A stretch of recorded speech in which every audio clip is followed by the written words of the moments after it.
اللہ کے نام سے جو سراسر رحمت ہے، جس کی شفقت ابدی ہے۔ ہم نے نوح کو اس کی قوم کی طرف رسول بنا کر بھیجا کہ اپنی قوم کو خبردار کرو، اس سے پہلے کہ ایک دردناک عذاب ان پر آ جائے۔ اس نے کہا، میری قوم کے لوگوں، میں تمہارے لیے ایک صاف صاف خبردار کر دینے والا ہوں۔ میں تمہیں دعوت دیتا ہوں کہ اللہ کی بندگی کرو اور اس کے حدود کے پابند رہو اور میری بات مانو۔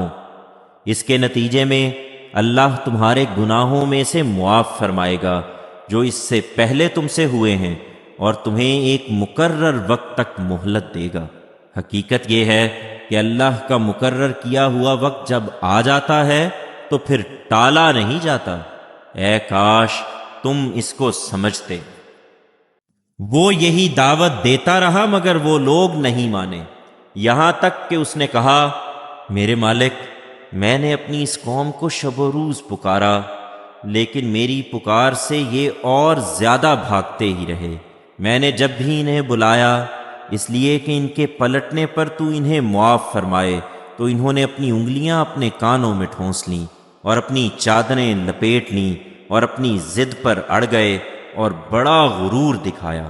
پھر میں نے ان کو کھلم کھلا دعوت دی، پھر ہانکے پکارے بلایا اور چپکے چپکے بھی خوب سمجھایا، اس طرح کہ میں نے کہا، اپنے رب سے معافی مانگ لو، بے شک وہ بڑا معاف کر دینے والا ہے۔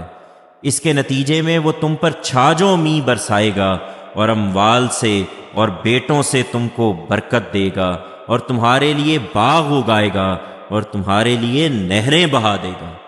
تمہیں کیا ہو گیا ہے؟ تم اللہ کے لیے کسی وقار کی توقع نہیں رکھتے؟ درا حال ہے کہ اس نے تخلیق کے کئی مدارج سے گزار کر تمہیں بنایا ہے۔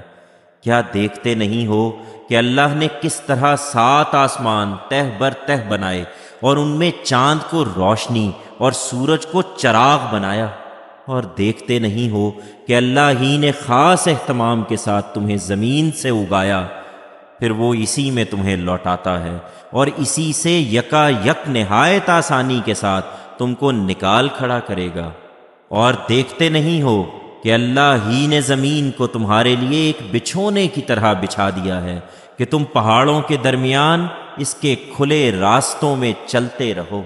نوح نے کہا، اے مالک، انہوں نے میری بات نہیں مانی اور اپنے انہی رہنماؤں کے پیچھے چلے جن کے مال و اولاد نے ان کی نامرادی میں اضافہ ہی کیا ہے، اور جنہوں نے بڑی بڑی چالیں چلیں اور کہا کہ اپنے ان معبودوں کو ہرگز نہ چھوڑو، اور نہ ود اور سوا کو چھوڑو، اور نہ یغوس اور یعوق اور نصر کو چھوڑو، اور اس طرح بہتوں کو گمراہ کر ڈالا۔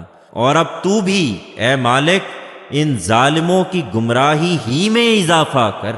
اپنے انہی گناہوں کی پاداش میں وہ غرق کیے گئے، پھر آگ میں ڈال دیے گئے، پھر اللہ کے مقابلے میں انہوں نے اپنے لیے کوئی مددگار نہیں پائے۔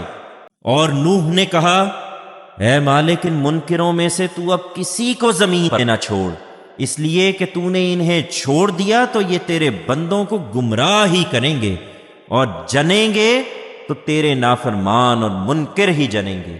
میرے مالک، تو مجھے معاف فرما دے، میرے ماں باپ کو معاف فرما دے، ان سب کو معاف فرما دے جو میرے گھر میں مومن ہو کر داخل ہو جائیں، سب مسلمان مردوں اور عورتوں کو معاف فرما دے، اور ان ظالموں کے لیے اب ان کی بربادی کے سوا کسی چیز میں اضافہ نہ کر۔